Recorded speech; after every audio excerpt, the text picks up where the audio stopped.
अपने आप पे कथा श्रवण नहीं की कि कैसे कोई परब्रह्म परमात्मा हो सकता है। इसलिए दक्ष कुमारी के नाम से अपने आप में संज्ञा दी गई। तो पिछले प्रसंग में हम लोगों ने इसका वर्णन सुना था। जब वहां से अपने आप में सती जी चली, उसी समय हमारे भगवान श्री रामचंद्र जो थे वन में लीला कर रहे थे। सिया जी को, श्री सीता महारानी को रावण के द्वारा हरण करके ले जाया गया था और भगवान लीला करते हुए अपने आप में हे खगमृग हे मधुकर श्रेणी तुम देखी सीता मृग नैनी कहते हुए चारों तरफ उनकी खोज में भ्रमण कर रहे थे। उसी समय अपने आप में सती जी के मन में संशय की भावना उत्पन्न हुई और देखते हैं कि भगवान शंकर उनको अपने आप में प्रणाम कर रहे हैं। बार बार जोरी जो कीर्ण प्रणामा अपने आप में बार बार प्रणाम कर रहे हैं। तो सती जो है सोच रही हैं कि क्या यह परब्रह्म परमात्मा है। तो इस तरह से अपने आप में विलाप कर रहे हैं, ये परमात्मा कैसे हो सकते हैं।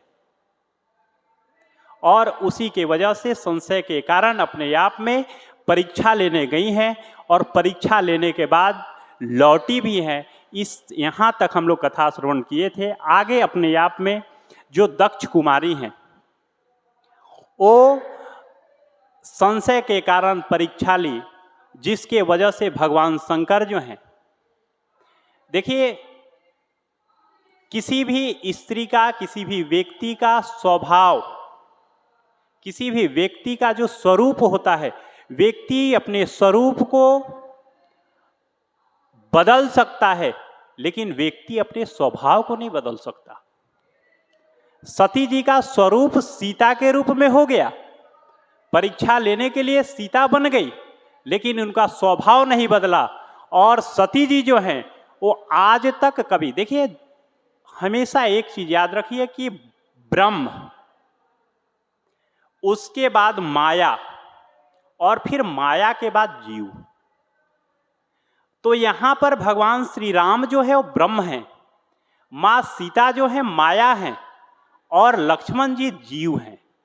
तो ब्रह्म का कभी भी दृष्टि माया पर नहीं होती, बल्कि जीव की दृष्टि माया पर होती है। कभी भी परब्रह्म परमात्मा का दृष्टि जो है तो होता है वो माया पर नहीं पड़ता, क्योंकि जैसे ही परब्रह्म परमात्मा की दृष्टि माया पर पड़ती है तो फिर माया माया रह ही नहीं जाती है। काम क्रोध मद लोभ माया मत्सर ये सट विकार जो है खत्म हो जाते हैं। तो अपने आप में सती जी जो हैं वो चले। वहां से चलने के बाद क्या हुआ कि जब अपने आप में भगवान शिव जो है देखते हैं कि हमारी जगत जननी जगदम्बा माँ सीता का स्वरूप ले ली हैं, तो उसी समय अपने आप में भगवान शिव जो है वो मन में ऐसा विचार करते हैं कि जो स्वयं जगत जननी जगदम्बा हमारे माँ का स्वरूप ले ली, उसके साथ कभी भी मेरा प्रेम नहीं हो सकता, मेरे हृदय में कभी पत्नी का भाव नहीं हो सकता, क्योंकि वो जगदम्बा हमारे माता का स्वरूप ले ली हैं। और ये सोच करके अपने आप में यह सोचते हुए और 87,000 वर्ष तक भगवान शंकर जो हैं अपने आप में साधना में लीन हो गए।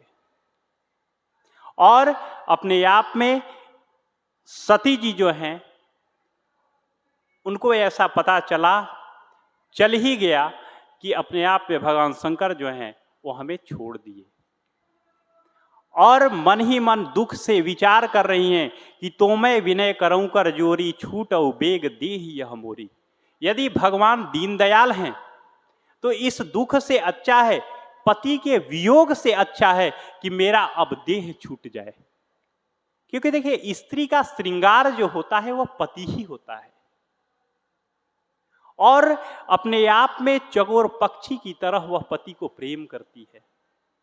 और यदि पति जो है यदि किसी कारणवश कहीं चला जाए तो स्त्री जो होती है वह अबला हो जाती है, क्योंकि स्त्री का श्रृंगार ही पति होता है। इसलिए किसी भी स्त्री को पति के साथ उस तरह का वर्ताव न कहीं करना चाहिए जिससे कि विरह वेदना उत्पन्न हो जाए।